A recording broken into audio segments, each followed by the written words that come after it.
Naku, wala nang daan dito ah. Ayon dito sa mapang ibinigay ni Emma, malapit na lang dito ang bahay nila. Baka naman kumanang kayo imbis na kumaliwa. Sana po, makita na namin ang bahay ni Emma Kageyoshi. Hindi ba prayer statue yon? Kung effective nga yan, edi hindi na tayo naligaw. Bakit? May masama ba sa ginagawa ng prinsesa ko? Reka, nagpapatawa lang ako. Masyado naman kayong pikon eh. Ang nakakapagtaka lang, bakit may gantong statwa dito? Hindi naman ito puntahan ng mga tao. Maligayang pagdating. Ikutin niyo ang estatwa papunta sa kanan.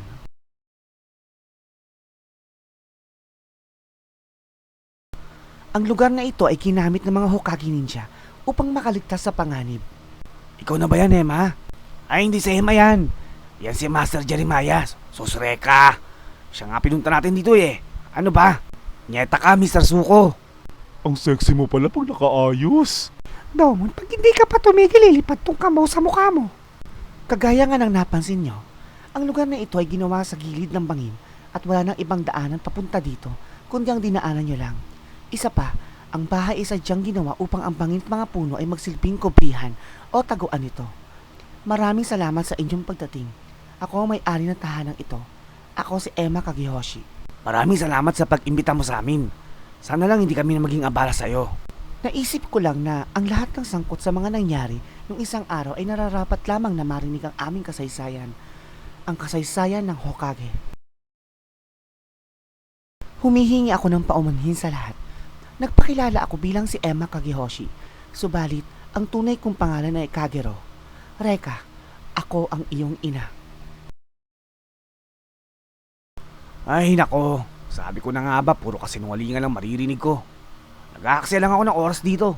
Makauwi na nga. Sandali lang, Reka. Wala kang karapatan para pigilan ako. Sabi ko, sandali. Huwag mo sana mamasamain pero hindi ba masyadong batang itsura mo para maging nanay ni Reka? Mukhang 20 taon ka lang eh. Oo nga, tama si Mr. Suko. Yung nanay ko nga, tanda-tanda na ng itsura nun eh. Huwag ka naman ganyan magsalita sa nanay mo. Alam kong mahirap paniwalaan ang mga sinasabi ko, pero yan ang katotohanan. 400 taon na ang nakakaraan. Maraming uri ng pangkat ng ninja ang nabuhay noong panahon yun. Ang Iga, Konga, at Kuma, at ang panguli ang Hokage. Totoo ba? Nagsilang ka na daw, mahal ko? Oo, tapos na. Isang malusog na lalaki ang anak niyo, Master Oka. Maraming salamat, Kagero, sa ibinigay mo sa akin. Ito'y isang karangalan para sa akin. Oh, tignan niyo nga, ang kanyang mga luha ay para nag-aalab na apoy. Kung ganon, tatawagin natin siya sa pangalang Reka. Ngayong gabi, magdiriwang tayo.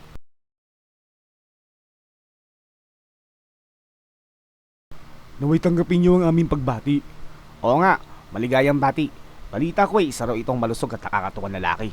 Tanggapin niyo ang aming alay sa bagong silang. Padaanin niyo ako. Mawalang galang na po. Sandali lang. Padaanin mo ako.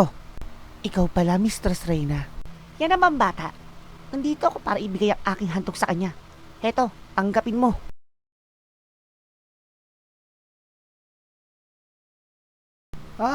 Mga bungo ng tao. Nakalimutan mo yata magpasalamat sa akin. Maraming salamat, Mistress Reyna. Ano nangyari? Reyna? Masyado ka na yata nagiging abala dito. Kaya nakakalimutan mo nang pumunta sa akin. Mahal ko.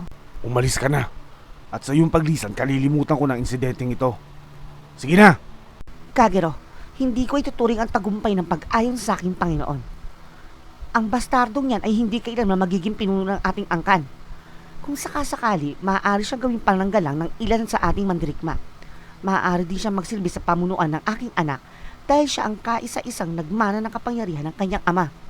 Si Master Oka at Mistress Reyna ay nagsilang din ng batang lalaki. 4 na taon lang ang nakalipas ng panahon na yun.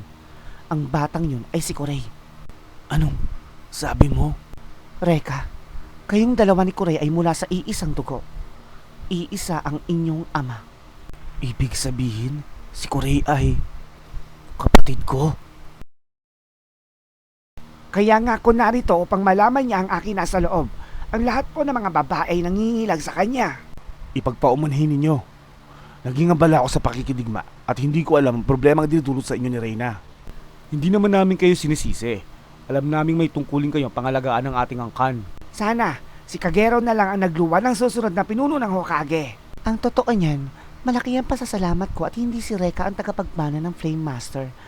Mabigat na tungkulin ang kanyang papasanin kung siya ang mamumuno sa ating angkan. Ang nais ko lang ay mamuhay siyang masaya at lumaki normal gaya ng ibang bata. Napakabuti mong ina, Kagero. Aba, tignan nyo. Alam niya yatang siyang pinag-uusapan natin.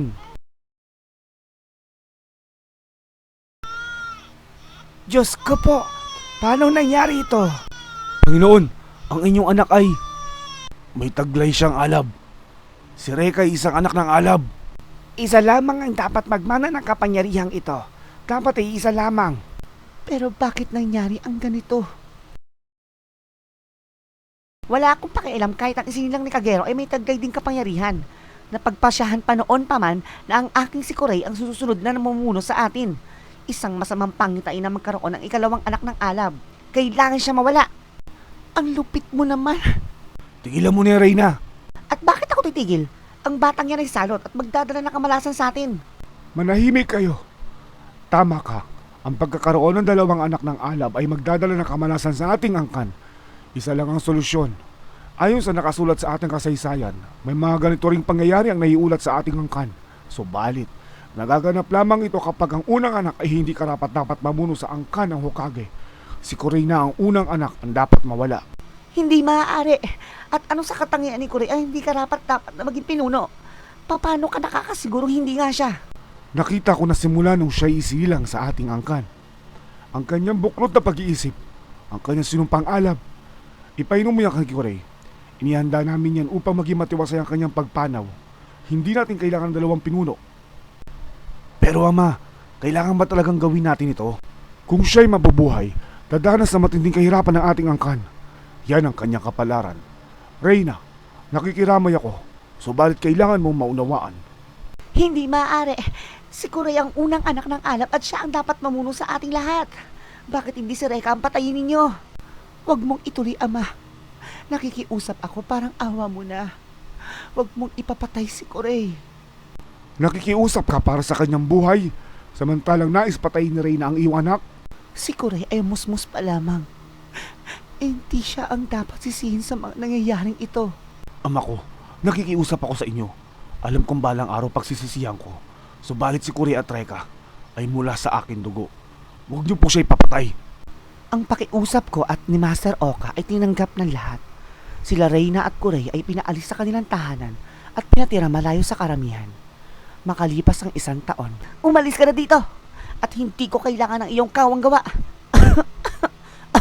Mistress Reyna, wag mo akong hawakan. Babalik na lang po ako ulit. Wag ka nang babalik dito.